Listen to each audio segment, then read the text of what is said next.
एमिति प्रत्येक दिन राशिफल देखिबा पई हमर ए चैनल टी को सब्सक्राइब कर दियंतु जहा फल रे आपण माने जानि परिबे आपण मानकर ग्रह नक्षत्र चलन विषय रे।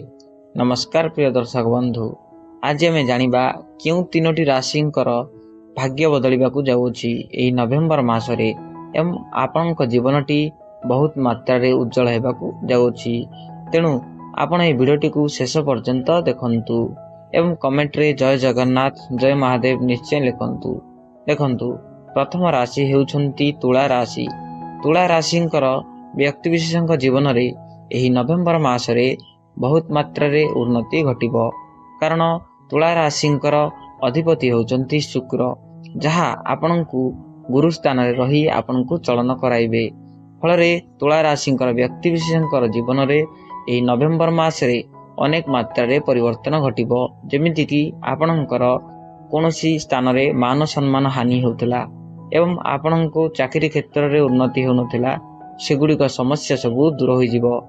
आपनकर चाकरी क्षेत्र रे उन्नति घटिबो एवं आपनकर व्यवसाय क्षेत्र रे मध्य उन्नति घटिबो।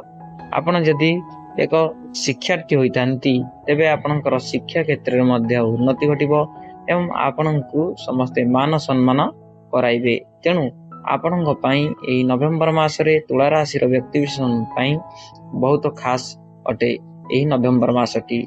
एबे जानिबा द्वितीय राशि। द्वितीय राशिटी हेउछि मीन राशि।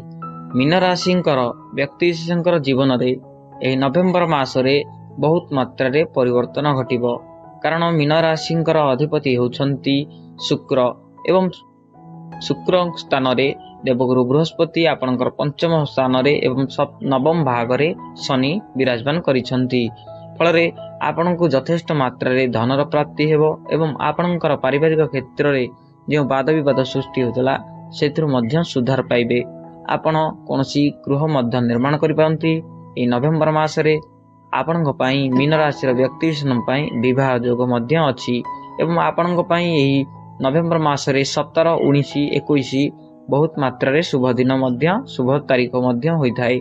किंतु मीन राशि रो व्यक्ति विशेष मानक पई गोटे कारण जहा हेउछ आपनकर स्वास्थ्य को नै आपनकर एही नवेम्बर मासरे बहुत मात्रा रे स्वास्थ्य जेमिति कि श्वास जनित समस्या देखिबाकू मिलिबो, नचेत आपनक ग्रह रे एवं आपनक पई एही नवेम्बर मासटी बहुत मात्रा रे सुखदायक एवं खुशीदायक होई चली जिवो। एबे जानिबा आपनकर तृतीय राशि। तृतीय राशिटी हेउछि कन्या राशि। कन्या राशिंकर व्यक्ति विशेषंकर जीवन रे एही नवेम्बर मासटी बहुतमय उन्नतमय हेबो एवं शनिंकर दृष्टि आपनक उपरे पड़िथिबारु आपनकर कर्म मध्य बहुत भावरे संचालित होई चलिबो। तेणु आपनक पई एही नवेम्बर मासटी बहुत मात्रा रे उन्नतमय हेबो। जेते मात्रा रे आपण आपनकर कर्म उपरे ध्यान दियंतु। कर्म को ध्यान देबा फल रे आपनकू शनिंकर दृष्टि रे बहुत मात्रा रे शनिंकर चलन फल रे आपनकू आपनक राशिटी बहुत मात्रा रे धनी होई जिवे एवं शनिंकर दृष्टि यदि आपनक उपरे पड़ी थाए तेबे आपण बहुत मात्रा रे आनंद एवं आपनक जीवनटी हस खुशी रे बहुत बीती जीवो। तेणु आपण जेते मात्रा रे पारिबे आपनकर कर्म को सुधारंतु एवं कोनोसी गरीब व्यक्ति हेउ किंबा दारिद्र व्यक्ति हेउ वस्त्र दान ठू धरी खाद्य दान पर्यंत जे कोनोसी आपनक द्वारा दान संभव हेइ परुछि ता मध्य करंतु। देखिबे आपनकर मंगल हेबो एवं एही नवेम्बर मासरे कार्तिक मासरे धर्म मासरे आपण जेते मात्रा रे पारुछंती हरिनाम जप करंतु।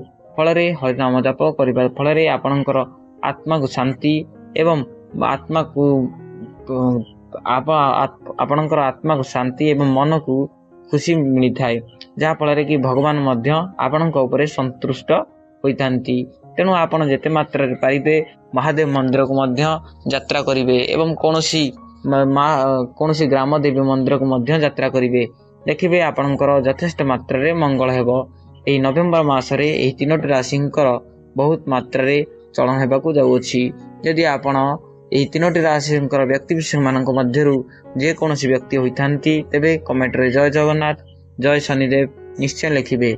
रहुछु, धन्यवाद।